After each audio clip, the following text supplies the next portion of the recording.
Welcome to another episode of our program where I get to interview incredible leaders at the very top end of their game. We're going to be talking about emotional intelligence in practice, or as I like to call it, human-centered leadership. Extraordinary leadership is all about connecting and building relationships with everybody around you. Extraordinary leaders have deep set values at the very core of everything that they do that drive everything that they achieve.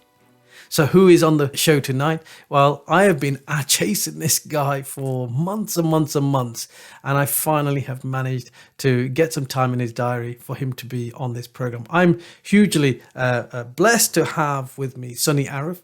Sunny, if you've never heard of him, is the Managing Director of ISA Support Services, based in Birmingham, but actually works across the United Kingdom. It's a support services. Some people might call it security organisation. And for the last 2 years has been very much engaged around providing security, working with the government around COVID testing, providing security for stores and for paramedics throughout the last 2 challenging years that we've all been through. Now, here's the thing, he's just blown my mind with this. Started this organisation with just £4,000 and now it makes tens of millions of pounds. And the other thing I'm really impressed with, which I didn't know about Sunny, and it touches a special place in my heart, is that he used to be a police officer within West Midlands Police for 2 years. So I'm doubly pleased that he's managed to get onto here. He's also the founder member of the ISA Foundation, which is an incredibly powerful organisation in terms of the work that it does and the people that it impacts on. It's really focused around the vulnerable in society. It's a grant-giving organisation. Last year, they gave grants up to £250,000 to organisations around the world. Their focus is around anybody who needs support, who is vulnerable, so refugees, providing food banks. Education is a particular area of interest for them. So we're going to have some fascinating conversations. But first, I want to say thank you for being here, Sunny. Thank you so much for taking time out of your diary. How are you? I'm very well, thank you, Kul. That's an amazing introduction. Thank you so much. I'm glad we finally got to do this, to be honest. And he's right when he says that we have been trying to sync diaries and get this done. But look, today's the day, and I'm honoured to be here. I know that you've had some amazing leaders on this podcast, and it's my pleasure to be here and hopefully share some insights about leadership with the listeners. The honour is all mine. And I remember, we've never actually met in person, but I feel like I know you because I have seen so many of your social media posts. We're connected on various social media platforms. I know that you've read mine and I've read yours. And one thing that's always struck me with you is that there's a real human element to who you are. You run a very successful organisation, and congratulations for that. But it's down to your hard work and commitment over these years to have got it to where it is at now. But beyond that, I sense there's this driver, there's this value at your very core that defines who you are as a leader. If you were to describe your leadership style, what would you say are the important priorities within your leadership elements? I think that, look, we've been very fortunate, very blessed to be in a position that we are today. But I think as a leader, it's very important to realise that you are nothing without your people. I think that's the bedrock, the cornerstone of our organisation. We're a people's business, we're a professional support services company. And without our team, without the people on the ground, the security officers, the cleaners, the paramedics, all these amazing people that we have, we wouldn't be where we are. So from a strategic level, we can do the leadership and the planning and the strategy behind our organisations. That's really important. But ultimately, it's the team on the ground. And I think for me, it's being connected to my people, being connected to the workforce on the ground. That's the most, I suppose, important thing for me. So in terms of describing the leadership style, I think I am firm but fair, with my team. But ultimately, it's realising that without them, we wouldn't be where we are today. A bit like Alec Ferguson then, firm but fair. Yeah, absolutely. As a leader, I wake up every day thanking God for putting me in this position, but also realizing that there is hundreds and thousands of people that rely on this organization and it doing well, for it to succeed. And without the support services, without the ISA support services, we wouldn't really have the funds to plow into our foundation, and that's my real passion. So it works hand in hand. It's not just about it's not just about growing the business, but it's also about growing the foundation and helping hundreds and millions of people all over the world. It's understanding that there's various ripples that are being created by you and your organization, and understanding where those ripples can go. So for you as a leader, the ripple that you're creating is in terms of how effective and how successful is ISA as an organization. And depending on how successful ISA is as an organization, that then contributes to how successful ISA Foundation is. And you're so right. As a consequence of all of that, and a cumulative, is that hundreds of people around the world, if not thousands, are being impacted by your actions, your thoughts, your leadership style. I mean, that would keep anybody awake at night, wouldn't it? Yeah, absolutely. But I hope you sleep well at night, because you're doing some incredible things. What gives you the greatest pleasure from your leadership journey? I think it's seeing how far we've come as an organization. And it's also the investment that we make, or the investment that we made many years ago into some of our key players within our organization, and then seeing them develop. Yeah. I was a few years back, Kul, I went to the cinema with my kids, and we were waiting in line to watch this movie, and I saw this chap staring at me from the other side of the room, and I thought that, and he kept staring, and in the end he came up to me and he said, "Sunny, I just want to thank you." And he shook my hand, and I said, "Okay." He said, "You don't know me, but many years ago I worked for you, and we did some work with an organisation in Leeds, and we had to set up a call centre.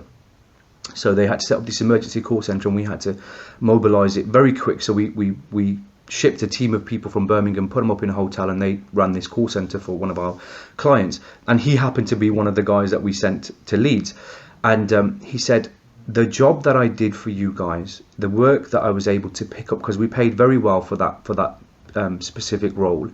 He said, I was able to fund my way through university, and I then graduated from university, and I got a very successful job, and I'm doing really well. And he said, it's all because of the opportunity that was afforded to me at the time through ISA, and I just want to say thank you. And stuff like that really makes my day. It's more than the profits, it's more than the money. It's just knowing that we're making an impact on people's lives every day, and we're allowing people to reach their full potential. That's what gets me out of bed, Kul, and that's what really excites me about leadership. That is fantastic, and I personally can completely resonate with that. I had a text message the other day. I won a contract early on this year to develop some psychologists. And it was the School of Psychology reached out to me and said, hey, we've got all of these assistant psychologists working in the NHS and in other organizations, but we really want more people to be applying to become doctors of psychology, but there's an underrepresentation. Can you put them through any kind of a program? So I found myself in this bizarre position, Sunny, of teaching psychology to psychologists and leadership and emotional intelligence, and I put them through this program. And I got a text message the other day from one of them and said, we perhaps haven't told you this, but I just wanted you to know that as a result of your program, out of your cohort of 12, 3 people have now successfully got onto the Doctor of Psychology course, and it's down to everything that you taught us. Wow. And you're right, there is no better feeling to know that you've made a positive impact on somebody else's life. It's a phenomenal, clearly, I get where you're coming from. You are a very human-centric leader, but of course, underneath you, because you are now at the top end of a large organization, you know that you can maybe influence to some degree, but you can't make change happen. you're reliant on all of those leaders underneath you to make things happen. And one of the problems that we get in organizations is that the executive arm of the organization comes up with these phenomenal ideas, but unless they get that senior leadership on board, it's very difficult to get those changes to happen. So what do you do to build relationships with the senior leaders underneath you, those who have almost direct links to the front line? It's very important. I think as leaders, often the mistake that we can make is that we talk about strategy and we all have a mission statement, and we put that up in our brochure and our literature, and we'll plaster it on our walls and our website. But it's really talking to your people and explaining to them what it is that you want to achieve. Now, we've been very upfront with our entire teams, right the way down from the guys, from the boots on the ground to our senior leadership team, about what it is that we want to achieve. And the simple message for them is, look, help us to help others. That's the message. Our teams are very much involved within our foundation. In fact, just last year we took a team of senior leaders from our organization. We took them to Lebanon to distribute some aid to the refugees in Lebanon.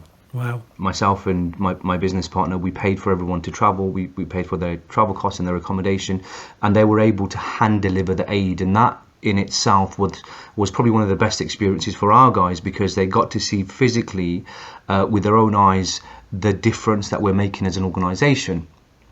And we talk about this, having this open door policy, and saying that you'll hear executives say that our doors are always open, but practically how real are we with that approach? Are our doors always open to our staff? And we deliberately make sure that we're kind of sat with the team. We have an open plan office, and although I am now in my own office, just making sure that they can see you on a daily basis, and making sure that nobody feels alienated to contact you if they need to. So we have things like WhatsApp groups where all the staff, all the senior leadership team are on the WhatsApp groups, and we have conversations daily, sometimes about business, and other times just about life itself. So it's really putting that human element of, yes, I am the managing director, and yes, I am your boss, but at the same time, I'm also your friend, and I appreciate you.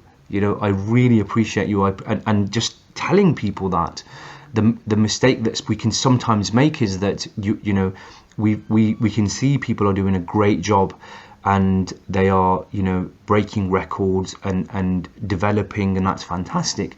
But how many times do we actually tell people that? And sometimes we're almost afraid, well, if I tell him that he's doing a cracking job, then he may get too big for his boots, and he may ask for a pay rise, or he may start looking elsewhere. Well, I'm of the opinion that we don't give enough credit. We really don't give enough credit, and we know what this is like, because look, being a leader is a very lonely place. Yeah, it certainly is. I often say this to people, that it's, and I say it to my team. I say, you are very fortunate that you have myself to direct you, to guide you, to tell you when you're going wrong, to offer you that mentorship and all that good stuff. But if I make the mistakes, who am I answer to? I'm at the top of the organization. I'm the managing director. Just have a business partner and a board, but ultimately the buck stops with me. And that's a very lonely place. And I think it's really important for leaders to offer that support to one another. Yeah. And only few will understand that.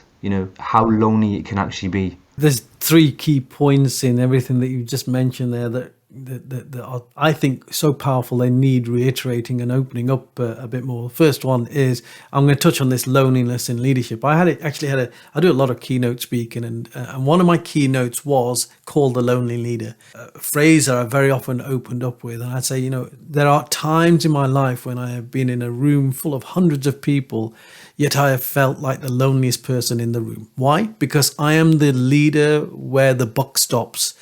So when I was a gold commander in the police service, being in charge of major incidents, critical incidents, firearms incidents, making those calls that could be life and death, where somebody further down the line might make a mistake or misunderstand what my instructions, could end up all coming back and resting firmly on my shoulders, because I would be the person in charge, basically. And it is important. It really then sort of puts into focus the importance of getting so many things right in leadership. One is that you've already mentioned visibility. you have to build trust in leadership. And in order for you to build trust in leadership, people need to see a human element to who you are. People need to see you on a regular basis and know that you're there. It's as simple as that. It's not complicated, but to say it is very simple. To sometimes practice it when you're busy is harder, isn't it? Sometimes you can't make yourself always available. But the other thing is this, I love the idea of the WhatsApp group where you say, we talk about business, but we talk about other things as well. We talk about life. And that for me is the foundational strength of any executive team, and that is trust. If you have trust, trust comes from sharing vulnerability. If you have trust, then you'll have healthy conflict in your team.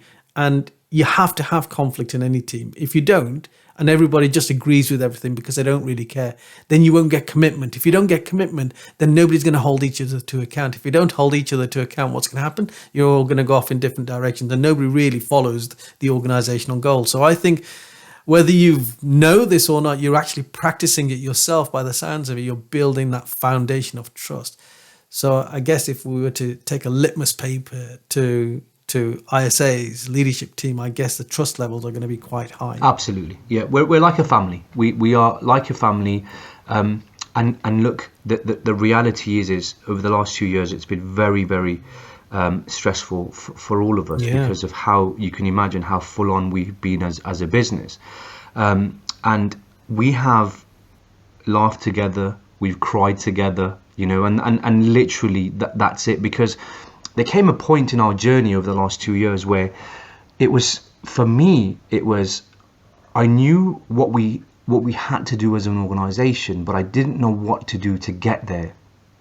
And I remember sitting my team down and I saying, I've never experienced this. We're at the stage now where we've grown so big as an organization. I literally don't know what the next steps are. And I need your support to help me. What do you think that we need to do next?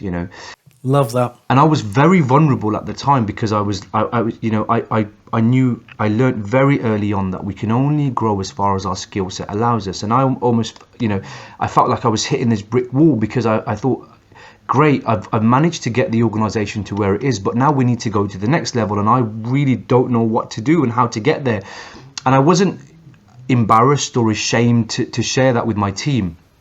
And I shared it with them, and some of the very junior members of the team came up with some amazing suggestions in terms of how we need to grow, and we said, fine, let's do that. And we have these strategy days where we just go away wherever it is, either in the UK or even abroad, and we just talk about business. We make it fun. We try and strategize in terms of what's the next year looking for us as an organization. What mistakes have we made? Let's learn, because for us in this business, mistakes are learning opportunities, and don't ever be afraid to make a mistake, because ultimately, if you're not making mistakes and you're not learning from them, then you're doing something very wrong. That, I think, is a really healthy viewpoint as well, because in many organizations, we have a blame mentality.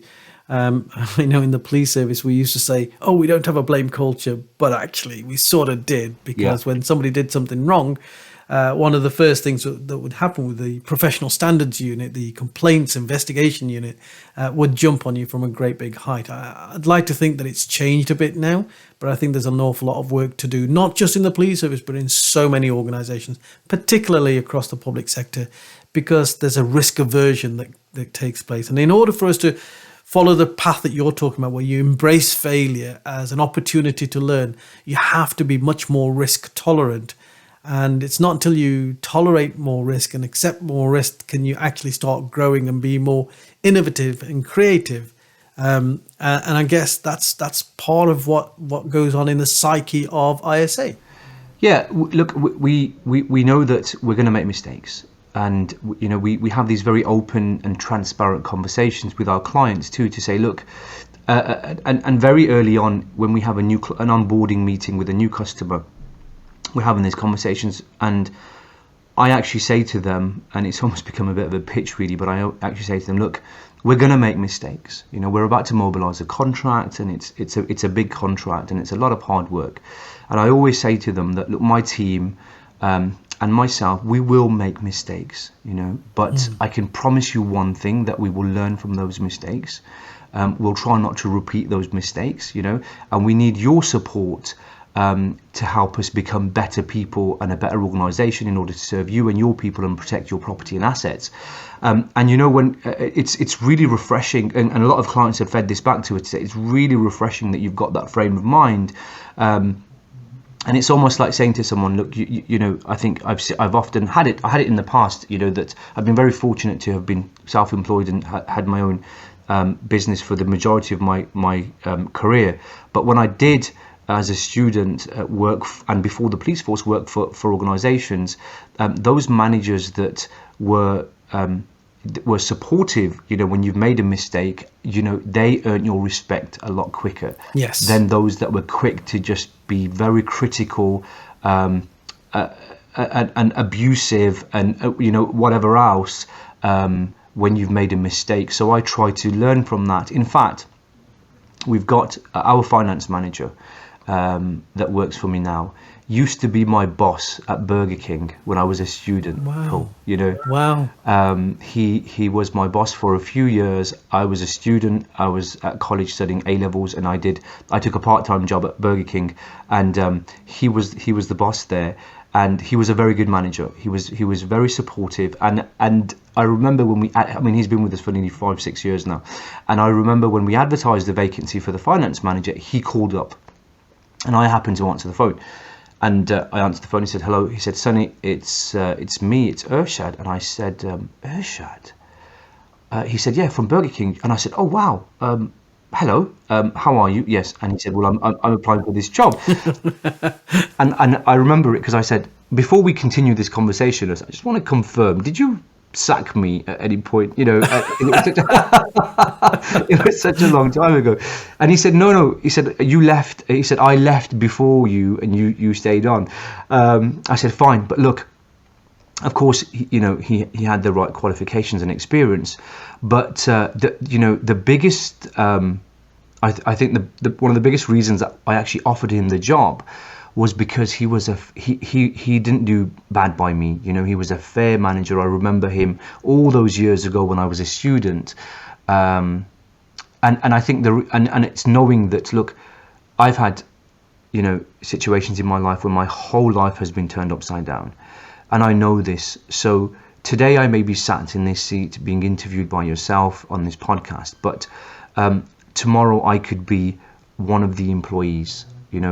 Life could take a turn for whatever reason, and we know that things can happen sometimes out of our control. So it's always about treating those with respect, treating people with respect, because you never know when the tables can turn. There was a reason why you and I needed to have a conversation. I think we just resonate on so many different levels of leadership philosophy. One of the things I used to love doing is coming in early in the morning just so I could have a cup of tea with the cleaners. And just sit with the cleaners and talk through their life and what was going on in their day. And you learn so much from a cleaner. It's incredible what you learned, community intelligence, I used to call it. Yeah, absolutely. You can learn so much from and they give a different viewpoint. Everybody has a different viewpoint. And sometimes I think when we're in this boardroom and we're trying to look at ways of improving, because that's our constant focus on how can we become better, because the reality is that there's many security companies out there, there's many professional support services companies out there in the UK and abroad, but what's going to make ISA stand out, and how are we going to what's our USP in terms of in terms of an organization? And it's always good to listen. I went on this when we first set up this the testing contract, as you may remember, it happened so quick. The government was just opening up these testing centres up and down the country. Absolutely, yeah. And I love, walking around our sites and speaking to some of the staff. And it was just, I remember we were doing security at one of the quarantine hotels, and I went with the client to walk around and to speak to all new staff that we'd taken on, and I really enjoyed meeting. They didn't know who I was, right? And I was kind of introducing myself and how are you? And it was great because the client could see that interaction between me and the employee. And it was just amazing getting to know about them. And some of them were like, Sunny, we've heard about your story, and it's just an honor to meet you and work for the organization. And it really makes you feel proud to say that these people genuinely like working for us as an organisation. That's incredible, because I know one of the biggest challenges for a security organization, and I had the great pleasure to have a sit down conversation with one of the biggest security companies and events companies in the UK. And they were talking about their frustration around how do we keep our staff happy? How do we manage our absence rates? How do we keep everyone focused? And one of their greatest challenges was, and I'm guessing that you're the same within security, is that you have a lot of temporary staff that come on. So I'm guessing that throughout the COVID period, because you had to respond so quickly, you got a lot of temporary staff coming in, and actually getting those principles, that philosophy, the values of the organization instilled in temporary staff has got to be a challenge. So if there was somebody listening now, let's assume there's somebody else from another support services company listening right now and thinking, hey, it's all very well and good, Sonny, you saying that everyone's happy, but do you know what? I've got all of these temporary staff. In fact, 50% of my staff at the moment are temporary. How do you keep them happy? What would you say?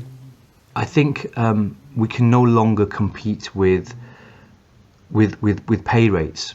You know, that's the reality. We're being squeezed in everywhere. We're being squeezed, and it's very difficult for us to be able to compete on price. And as a business, we refuse to do that, because there's always going to be organizations out there that undercut us.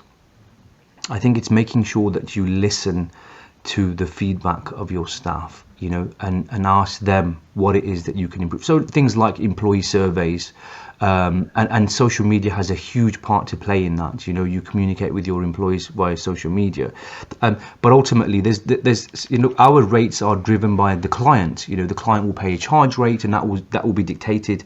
The pay rate will be dictated in that. So if you can, then of course pay them a bit more than everyone else's, but we can't always do that. The one thing that we've learned, Sonny, isn't it, over the last couple of years, you know, with the whole thing like Great Resignation, it's not about necessarily the financial recompense that people get. It's about how they feel in the organization, whether they feel valued or not. Yeah. And for me, you know, I do a lot of work around culture change and culture audits within an organization. Just finished a big culture audit with one organization. And the one thing that the focus groups were saying is, I want to feel good. I want to feel valued. I want to feel like I matter, that people care about me. And I want to feel safe in this organization, psychologically safe in this organization. And that's a really big thing right now. The psychological safety is a huge thing right now.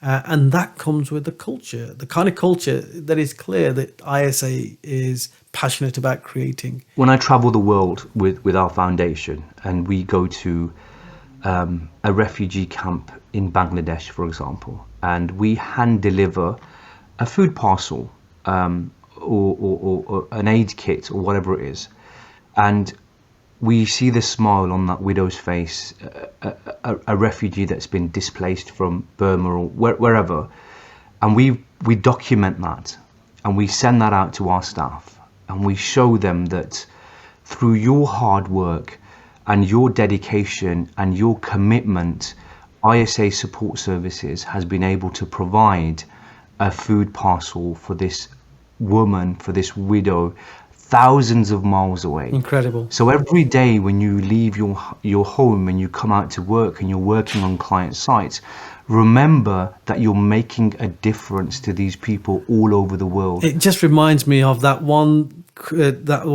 example that you very often hear about, the one story that we very often hear about in all kinds of leadership training, and I've heard it so many times. It's about somebody walks into NASA, sees the guy with the broom and say, hey, what's your job? And he says, well, I'm trying to put a man on the moon.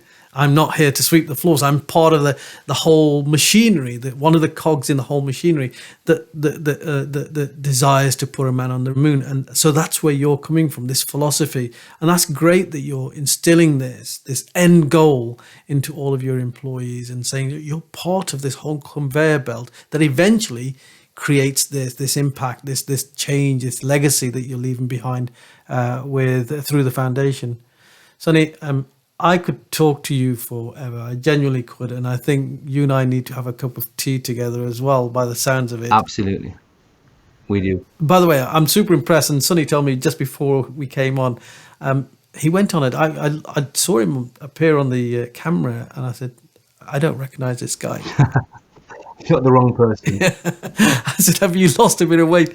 And since February, you've lost 4 stone. Yeah, absolutely. Just shy of 4 stone, yes. And that's just through strict diet, lots of exercise, and super focus. And I think that's probably why ISA is as successful as it is, because you're a man who knows what he wants, and you will go to nth degree to make it happen. And you know the culture that you wanted to create in ISA, and you've made it happen. So congratulations to you. Well done for your hard work. And, you know, I hope that many people will be inspired by what they've heard from you today, Sunny. And if anybody wants to know more about you, where would they find this information? I think I'm probably more active on Instagram than anything else, or LinkedIn, and it's very simple. It's Sunny, Sunny, Araf, Araf, and then just the number 1, and that's my Instagram handle. And it's Sunny Araf on Instagram and Facebook and all that good stuff. And the website, sunnyaraf.co.uk, is in the process of being built, where we can share some amazing material with everyone. But if anyone is inspired and somebody wants to learn more about, you know, our industry, and if anyone's thinking of getting into the industry, then I'm more than happy to have a conversation. And this guy is a super busy guy, but he's going to open himself up to any conversations with people who might want to learn more about this industry. Sunny, thank you so much. It's been an absolute honour. I really do appreciate it, and I look forward to finally catching up with you in person at some point. Absolutely. Thank you for having me.